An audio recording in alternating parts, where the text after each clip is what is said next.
Hypertension or high blood pressure is common, occurring in about 15% of all pregnancies. That is 1 in 7 pregnancies. Hypertension is also known as high blood pressure and is very commonly seen in pregnancy. It is important that blood pressure be maintained at an appropriate level in order to perfuse the organs of the body. If blood pressure is too low, then organs won't be perfused and won't receive the oxygen and nutrients they need, and the waste products won't be removed. The same thing can happen to the placenta, that organ that supports the fetus throughout pregnancy. If the blood pressure is not high enough, the placenta won't get enough blood and the baby won't be able to grow and develop normally. On the other hand, if the blood pressure is too high, it can damage the placenta, leading to bleeding, which we call placental abruption. Normal blood pressure in pregnancy is less than or equal to 120/80. So abnormal blood pressure in pregnancy is regarded as a blood pressure where the systolic is greater than or equal to 140, or the diastolic pressure is greater than or equal to 90. The other important thing to note is it shouldn't be based on a single blood pressure measurement. You need at least 2 blood pressure measurements more than 4 hours apart in order to be able to make a diagnosis of high blood pressure in pregnancy. The correct way to take blood pressure, the standardized way, is in the sitting position, resting first for at least 5 minutes, using the right size cuff and measure it at the level of the heart. So high blood pressure is a common condition in pregnancy. However, not all women are at equal risk of developing high blood pressure. Some people are at high risk because of underlying risk factors. Some of these include diabetes, chronic hypertension, which is high blood pressure before pregnancy, carrying twins, and underlying medical conditions, or the fact that you had high blood pressure in a prior pregnancy. So high blood pressure in pregnancy can be dangerous, and it can be dangerous both to the mother and to the developing fetus. It depends on, very importantly, what the cause of the high blood pressure is. It depends on how severe the high blood pressure is, when in the pregnancy it occurs, and whether you're able to control the blood pressure with medication. There are 4 main causes of high blood pressure in pregnancy, and it's very important to distinguish which one of these conditions you have. The first is known as chronic hypertension. Chronic hypertension with superimposed preeclampsia, gestational hypertension, and the 4th and most serious is called preeclampsia. Chronic hypertension refers to a condition in which a woman enters the pregnancy with a diagnosis of high blood pressure, whether or not she's on treatment. In general, women should be followed closely and their blood pressure measured on a regular basis. They should continue their medications. These medications are generally safe both for the mother and for the baby in pregnancy. We have the diagnosis of gestational hypertension. This is also called pregnancy-induced hypertension. It turns out this is a benign condition that is not dangerous either to the mother or the baby. By far the most serious cause of high blood pressure in pregnancy is called preeclampsia. This condition is dangerous both to the mother and to the baby. This condition needs to be diagnosed in a timely fashion. And if it is, and you manage appropriately, the outcomes will be optimal. While preeclampsia has been around for decades and centuries, we still don't completely understand the cause. But there are a couple of things we do know. We do know that it only occurs in women during pregnancy and in the first few weeks after pregnancy, what we call the puerperium. We also know that it's a disease of the placenta. Remember, the fetus is a thief.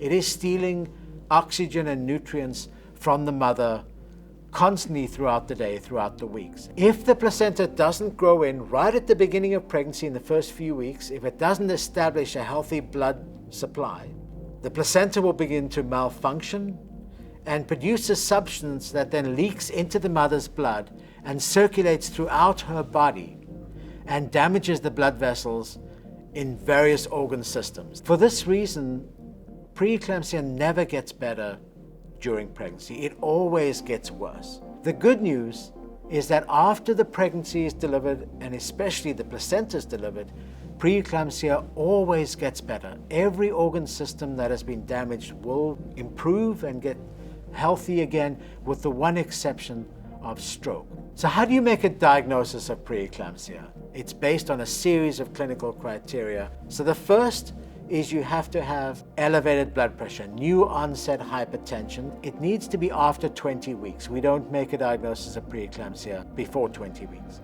And the third criteria is evidence of organ system damage in the mother.